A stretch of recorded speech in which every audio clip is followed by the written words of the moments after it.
गणेश भगवान की जय। 17वां अध्याय सृष्टि क्रम वर्णन सेवाद अध्याय नस्वर जग प्रसिद्ध सृष्टि क्रम वर्णन गुरु पाठ करिए सुबुद्ध। वामदेव जी बोले, भगवान पहले तो आपने ये कहा कि प्रकृति नीचे नियति और पुरुष ऊपर है, अब आप यह दूसरा क्या कहते हैं? माया से संकुचित रूप को तो आपने कहा वह नीचे अस्तु है नाथ, मेरा यह संशय दूर कीजिए। सगंध बोले, मुने यह अद्वैत सेवाद में किसी प्रकार भी द्वैत का समावेश नहीं है, नश्वर है, विनाशी है। इस प्रकार वह एक ही शिव सच्चिदानंद रूप वाले और ब्रह्म है, जिसे सर्व के सबका कर्ता और त्रिदेवों का उत्पादक कहा जाता है। शिव जी अपनी माया और इच्छा से संकुचित रूप के समान पुरुष हो गए, जिनमें पांचों कला है और जो भोगता है वही पुरुष प्रकृति के गुणों के भोगता है, वही समष्टि और वही चित्त प्रकृति तत्व है। सत्वादि भेद से प्रकृति के गुणों से बुद्धि और बुद्धि से तीन प्रकार का अहंकार उत्पन्न हुआ है। फिर उससे तेज और उससे मन बुद्धि तथा इंद्रियों की उत्पत्ति हुई है और मन का रूप संकल्प विकलात्मक। इसी प्रकार बुद्धि, इंद्रिय, कान, तत्व, चक्षु, जीवा, शब्द, रूप, स्पर्श, रस, गंध, प्रवृत्ति और बुद्धि तथा इंद्रियों में क्षेत्र का कर्म कहा गया है। और वैकारिक अहंकार से कम इंद्रियों की उत्पत्ति हुई है, जिन्हें तत्वदर्शी मुनियों ने सूक्ष्म कहा है और कार्य सहित सब काम इंद्रिया है। और वाक, पाणी, पाद, उपसत, इस प्रकार बोलना, ग्रहण करना, जानना और त्यागना जिनकी क्रिया है। फिर इनकी तन मात्राएं हुई, जिनमें शब्दादि रूप हुए और जिनमें आकाश, वायु, अग्नि, जल और पृथ्वी की उत्पत्ति हुई। और जो पंच महाभूत कहलाए जो तथा अवकाश, वाहन, पाचन, वेग और धारा जिसके व्यापार हुए। सुजी बोले, जब वेदांत युक्त इस प्रकार का वचन सकंदी जी ने कहा तो ऋषि वामदेव जी नरम हो बार बार पृथ्वी पर गिरकर उनको दंडवत करने लगे, क्योंकि उनके चरणारविंद में विहरते हुए उन्हें परम तत्व की प्राप्ति हो गई। बोल शंकर भगवान की जय।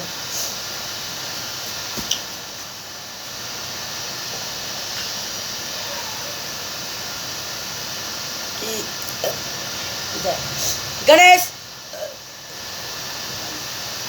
शिष्य करने की विधि। शुभ दिन मास सुपुक्ष में अर्चन कर संविधान हंसो है, गुरु मंत्र ले पावे नर सम्मान। शिष्य बढ़ाने की शिष्य करने की गुरु ने क्या करना चाहिए जब शिष्य बना हुआ है? बोल शंकर भगवान की जय। सोनक जी बोले, इस परम रहस्य को सुनकर वामदेव जी ने महेश्वर के पुत्र से क्या कहा? वे वामदेव जी तो बड़े ही धन्य है कि जिनके द्वारा इस परम पावनी कथा की उत्पत्ति हुई। तब मुनियों के इस प्रेम गर्भित वचन को सुनकर परसों महान पंडित सुजी उन शिव प्रेमियों से बोले, मुनियों आप सब महादेव जी के भगत धन्य जो इस प्रकार लोकोपकार कर रहे हैं। अब मुझसे उन दोनों महात्माओं का संवाद फिर सुनिए। तो वामदेव जी ने सकंदी से पूछा कि यह भगवान है सर्व तत्व विशारद षडमुख जी, अब आप मुझे संप्रदाय के उस ज्ञान को बतलाइए कि जिनके उपदेश बिना जीवों को भोग मोक्ष आदि सिद्धि नहीं प्राप्त होती है, जिन्हें उपदेश का अधिकार भी नहीं है, जिनके स्वर कर्म और स्नान इस प्रकार क्यों है, वह कहकर आप मेरा संशय दूर कीजिए। यह सुनकर सकंद जी बोले, वामदेव जी अब मैं एक परम गुप्त तत्व आपसे कहता हूँ, ध्यान देकर सुनो। बैसाख, सारवण, आश्विन, कार्तिक, अग्नय, माघ इन महीनों के शुक्ल पक्ष और शुभ दिनों में पंचमी तथा पूर्णवासी को शुद्ध हो गुरु के चरण धोकर उनके निकट मृग के आसन व संग से पुष्प रखकर प्रणव मंत्र से अभिमंत्रित करे और अंत पुष्पादि से पूजन करे। दीपक दिखा मुद्रा से रक्षा कर कवच मंत्र से आचरण करे, फिर अर्घ्य देकर विधान से उत्तम मंडल करो से सुगंध पुष्प से पूजे, आधार को सोधे और फिर उस पर शुद्ध घट रखकर उसे सूत्र से लपेट कर उसमें सुगंधित जल भरे। फिर पीपल, नकम, जामुन, आम, बड़, इन पांचों की छाल और उन्हीं पांचों के पत्ते और हाथी, घोड़े, रथ, बाम्बी और नदी के संगम स्थान की मिट्टी से में सुगंधित मिलाकर उस स्थान का लेपन करें। उसको स्थान को लीपे, फिर वस्त्र, आम के पत्ते, उसका अगर नारियल और फूल मिला, इस प्रकार सब वस्तुओं को उस घट को अलंकृत करे। उस घट में पंचरत्न डाले और पंचरत्न न हो तो भक्ति सहित उसमें सुवर्ण ही डाल देवे। फिर नील, माणिक, श्रवण, मूंगा और गोमेद, इन 5 रत्नों को लेकर नम लसक के उच्चारण करते हुए अंत में गलों में ऐसा उच्चारण करते हुए प्रेम पूर्वक सविधि पूजन करे। फिर खीर और तांबूल रखकर 8 नामों से पूजा कर अभिनंदन करे। इस प्रकार गुरु की कृपा से निर्मल आत्मा होए, क्योंकि गुरु ही शिव है और वह जैसा बतलाए उक्त प्रकार से अनुष्ठान सहित उनकी पूजा करे। फिर गुरु अपने ऐसे शिष्य को हंसो है मंत्र का उपदेश दे, जिसके आदि में है कि अर्थ सहित आत्मा स्वयं शिव है। इस प्रकार गुरु उपदेश दे, यह साचे कि वही मैं शिव हूँ। फिर वह शिष्य को भस्म की परोक्ष ज्ञान दे और सादर उसका तात्पर्य उस प्रकार 22 वाक्यों को समझावे। बोल शंकर भगवान की जय। 19वां अध्याय योग पट वर्णन। 19वें अध्याय में गुरु उपदेश महान हंस सो गुरु मंत्र की व्याख्या विशुद्ध सुजान। सकन जी बोले, तब गुरु इस प्रकार कहे कि मैं ब्रह्म हूँ, वह तू है। आत्मा ही ब्रह्म है, सारा जगत ईश्वर से अधिशिष्ट है। मैं ही प्राण हूँ, आत्मा ही ज्ञान है। पर ज्ञान आत्मा जो यहाँ विदित है विशेष वह परे है। वही तुम्हारा आत्म अंतर्यामी और अमृत है। वह एक ही पुरुष में और आदित्य मैं हूँ। मैं है पर ब्रह्म भी मैं ही हूँ। सबसे परे सबका ज्ञाता वे शास्त्र का गुरु और समानंद लक्ष्य मैं ही हूँ। वह एक सर्वभूतों के हृदय में मैं ही हूँ। तत्व और पृथ्वी का प्राण भी मैं ही हूँ। जल का और तेज का प्राण भी मैं ही हूँ। वायु और आकाश का प्राण भी मैं ही हूँ। त्रिगुण का प्राण भी मैं ही हूँ। सर्वाग एक आदित्य मैं हूँ। यह सब कुछ ब्रह्म रूप ही है। मैं सभी मुक्त स्वरूप हूँ। जो यह है वही मैं हूँ और अंश भी मैं ही हूँ। इस प्रकार का सबका ध्यान करो। यह कहकर सकन जी ने अवाम देव जी को और सोर स्नान की विधि बतलाई। बोल शंकर भगवान की। 20वां अध्याय सोर स्नान की विधि। गुरु आज्ञा ले वाम सुन और कर्म करवाए। ओम कहे मन वचन ते स्नान करे सुख पाए। सकन जी बोले, है वामदेव जी, मैं स्नान और सोर का वह विधि कहता हूँ जिससे यतियों को परम शुद्धि प्राप्त होती है। मुनीश्वर, जब इस प्रकार शिष्य योग पद को प्राप्त हो पूर्णवती होवे तब उसे पहले सोर करा लेना उचित है। वह गुरु को नमस्कार कर उनकी आज्ञा ले और सोर करावे।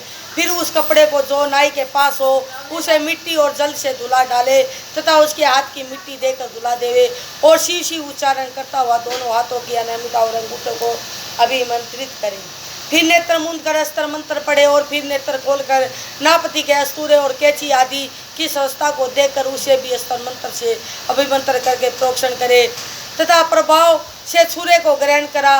दाहिने की ओर सोर करावे और पहले कुछ आगे के बाल दूर करावे। पीछे जब बाल मुंडवावे फिर एक पत्ता ले उसमें बालों को रखकर कहीं दूर डालावे और मूछ भी मुंडवा लेवे। फिर हाथ रखकर नोकों को कटावे और बेल पीपल की या तुलसी के नीचे की मिट्टी लेकर रख ले।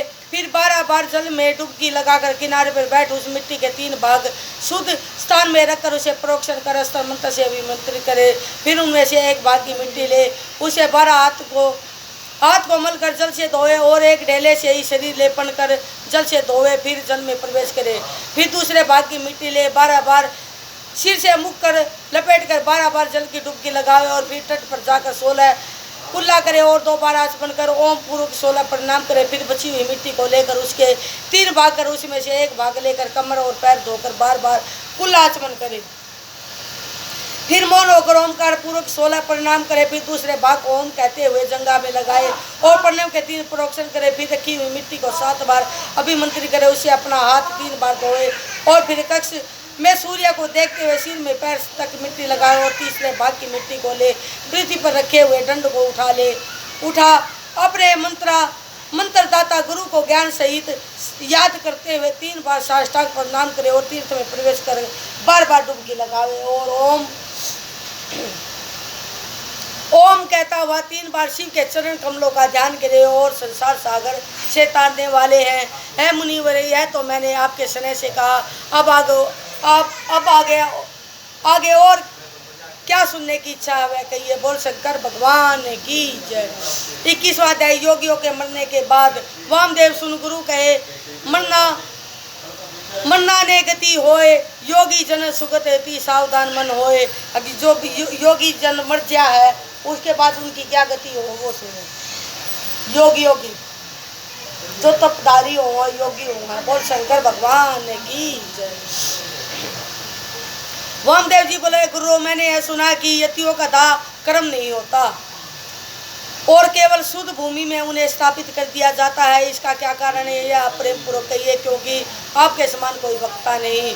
उन्होंने कहा कि जो योगी हो, जो तपस्वी हो है, जो बड़े बड़े बाबा हो, जो भगवान की तपस्या में लीन रहे हैं, उनको उनके दाह संस्कार नहीं होता, उनको पृथ्वी में दबाया जा है, समाधि दी जा उनको, यानी कि उनको जलाया नहीं जाता। बोल शंकर भगवान की जय।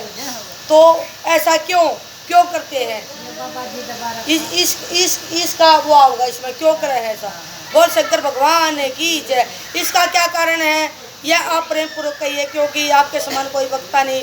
सुजी बोले, जब वामदेव जी ने इस प्रकार का तब असुर निकंदन सकन जी शिव से सुने हुए इस परम रहस्य को फिर उससे कहने लगे। ये वामदेव जी को सकन जी कह रहे हैं, जो भगवान शिव शंकर के पुत्र थे, कार्तिकेय जी, जो सरकंडे के वन में पैदा हुए थे। कार्तिकेय जी इस कथा को वामदेव जी को सुना रहे हैं। बोल शंकर भगवान की जय। सकन जी बोले, मुने अब यही गुप्त बात है। इस प्रकार का प्रश्न तो शिव योगी भृगु नाम के मुनि ने सर्वज्ञ शिव जी से किया था, जिसे उन साक्षात शिव जी ने एक कथा के लिए में वर्णन किया है। ब्राह्मण, वही कथा मैं तुमसे कहता हूँ। यह ज्ञान हर एक को नहीं देना चाहिए। यदि ऐसा ही कोई शांतित वाला शिव भगत शिष्य हो तो उसे ही दे, क्योंकि ऐसा ही माँ धैर्यवान योगी जिसे समाधि अवस्था प्राप्त हो वही शिव रूप और परिपूर्ण होता है। परंतु जिसका चित्त समाधि से परिचित नहीं और अधीर हो, उसका भी एक उपाय है। ऐसे पुरुष को चाहिए कि वह गुरु के मुख से सुनकर शिव जी के ध्यान से प्राण हो योगाभ्यास करे। और जिसने तीनों पदार्थों का ज्ञान होता है, ऐसे त्रिपुटी में ध्यान करने के लिए यम नियम आदि का अभ्यास करे, नित्य पढ़नों में मन लगावे। यदि कभी शरीर स्थिर पड़ जाए तो शरीर न चलता हो तो केवल शिव जी को याद करता रहे। इससे भी सदाशिव के प्रसाद से नंदी द्वारा प्रेरित हुए पुण्यात्माओं के लोक में जाता है। कैसे भी उसे उत्तरायण की प्राप्ति होती है। बोल शंकर भगवान की जय। इसमें कही है कि शरीर शिथिल पड़ जाए, हमारा शरीर नहीं उठता हो, हमारे शरीर तक नहाया नहीं जाता हो, पूजा नहीं की जाती हो, कुछ भी नहीं होता हो, लेकिन पड़े पड़े भी भगवान शिव को याद करते रहो, वो भी शिव पद लोक को प्राप्त कर लेता है। बोल शंकर भगवान की जय। कुछ भी कर्म मत करो, उठना नहीं बस की, बोलना नहीं बस की, कुछ भी बस की नहीं है, तो अपने मन में शिव का ध्यान करे रखो, वो भी लोग शिव के लोक को चला जाता है, उसको भी मुक्ति मिल जाए। बोल शंकर भगवान की जय।